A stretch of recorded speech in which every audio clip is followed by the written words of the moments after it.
Hello everyone, सबैजनालाई आज चाहिँ मेरो छुट्टीको दिन, त्यो भएर आज चाहिँ म लुगा धुनुको लागि टेरेसमा गएको थिएँ।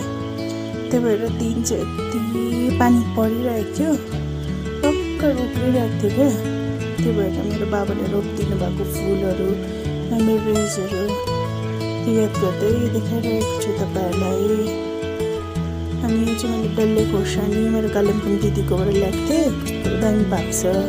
यताको चाहिँ मैले पत्ता चुडाइदिएको, यता फुल पनि रोपेको छु अलिअलि। अनि म चाहिँ अहिले चाहिँ लुगा धुँदै थिएँ, मेसिनमा लुगा हालिरहेको थिएँ। त्यो भएर लुगा घुम्दैछ।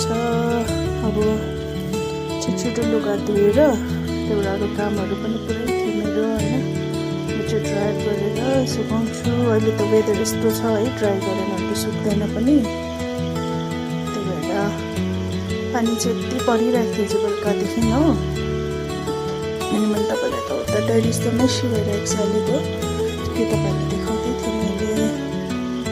दार्जिलिङमा त त्यही हो, सबैलाई थाहा छ पानीको कति दुःख हुन्छ हो। अनि त्यहाँबाट चाहिँ हामी बजार जानुपर्ने थियो। त्यहाँबाट चाहिँ सबै कामहरू सकेर बजारको लागि निक्लिँदै थियौँ। मेरो हस्बेन्ड चाहिँ वेट गरिरहेको थियो, त्यहाँबाट भन्दै थिएँ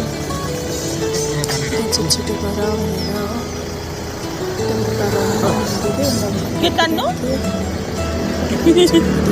काम थियो। त्यो भएर हामी अहिले बतासे पुगेको छौँ। गाडीको अलिकति काम थियो, गाडीको त्यो अलाइनमेन्ट बनाउनु पर्ने थियो। त्यो जग्गा चाहिँ यहाँ रहेछ बतासेको हो। त्यो भएर अलिकति सानो काम गर्दै रहेछ, त्यो भएर वेट गर्नु पऱ्यो।